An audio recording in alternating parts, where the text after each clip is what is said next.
వాళ్ళిద్దరి గురించి ఎంత తక్కువ మాట్లాడితే అంత మంచిదని మనం అనుకుంటాం. కానీ వారు మాత్రం ఎంత ఎక్కువ మాట్లాడితే అంత మంచిదని భావిస్తారు. అవును, ఒకరు అగ్రరాజ్యం అమెరికాకు అధినేత డొనాల్డ్ ట్రంప్, మరొకరు శాంతిదూత కేఏ పాల్. ప్రపంచానికే పెద్దన్నగా ఒకరు చలామణి అవుతుంటే మరొకరు ఎలాంటి రోల్ లేకున్నా తాను కూడా పెద్దన్నకు మించినవాడినని అనుకుంటూ ఉంటాడు. వాస్తవానికి కేఏ పాల్ గతం చాలా గొప్పది. కాని వర్తమానం అంతా అయోమయం. కాసేపు తెలంగాణ, కాసేపు ఆంధ్ర మధ్యలో ప్రపంచ దేశాలు.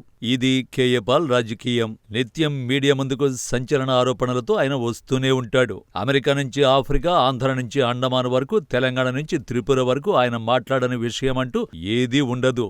అమెరికా అధ్యక్షుడితో మాట్లాడా, ప్రపంచాన్ని ట్రాక్లో పెట్టానంటాడు. టర్కీ అధ్యక్షుడితో మాట్లాడి శాంతి సెట్ చేశానంటాడు. పాకిస్తాన్తో మాట్లాడి అణుయుద్ధం ముప్పు రాకుండా చూస్తానంటాడు. ఏదైనా మాట్లాడుతారు, ఎవరినైనా ఏమైనా అంటారు. ఎవరినీ లెక్క చేయరు. ఒకానొక సమయంలో ప్రపంచంలోని కుబేరులంతా ఆయన టైం కోసం వెయిట్ చేసేవారు. అంతేకాదు, ప్రపంచాధినేతలంతా కూడా అదేవిధంగా ఆయన సమయం ఎప్పుడిస్తాడా అని ఎదురు చూసేవారు. ఆయనను కలవాలంటే ముందస్తుగా అపాయింట్మెంట్ తీసుకోవలసి వచ్చేది. నెలల తరబడి వెయిట్ చేయాల్సి వచ్చేది. ఇదంతా గతం. కాని వర్తమానం మాత్రం ఆయన్ను చూసి ఎవరైనా సరే తప్పించుకుపోతున్నారు. అంతేకాదు, ఆయనంటే ఆమడ దూరం వెళ్ళిపోతున్నారు.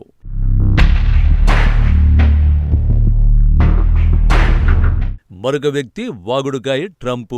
నోటికి ఎంతొస్తే అంత మాట్లాడేస్తాడు. అంతలోనే కోపం, అంతలోనే ద్వేషం. ఇది ట్రంప్ తీరు. ఒకసారి అనూహ్యంగా అధ్యక్షుడిగా ఎన్నికై రెండోసారి చిత్తయ్యాడు ట్రంప్. అమెరికా ప్రైడ్ సిద్ధాంతం ఆధారంగా రెండోసారి ఎన్నికల్లో విజయం సాధించాడు. అంతేకాదు, మూడోసారి కూడా ఎన్నికల్లో కంటెస్ట్ చేస్తానంటున్నాడు.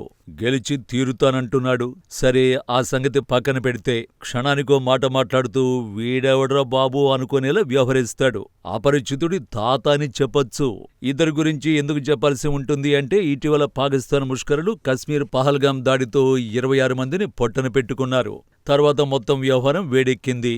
అమెరికాకు సంబంధం లేకుండా అన్ని విషయాల్లో జోక్యం చేసుకుంటాడు. తన వల్లే అణుయుద్ధం ఆగిపోయిందంటాడు.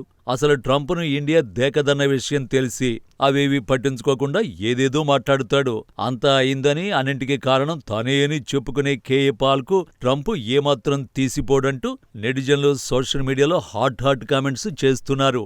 అంతేకాదు, ట్రంప్ క్యాబినెట్లో కేఏ పాల్కు కీలక శాఖ అప్పగించి ప్రపంచ శాంతిదూతగా నియమిస్తే పోలా అని కూడా సెటైర్లు పేలుస్తున్నారు.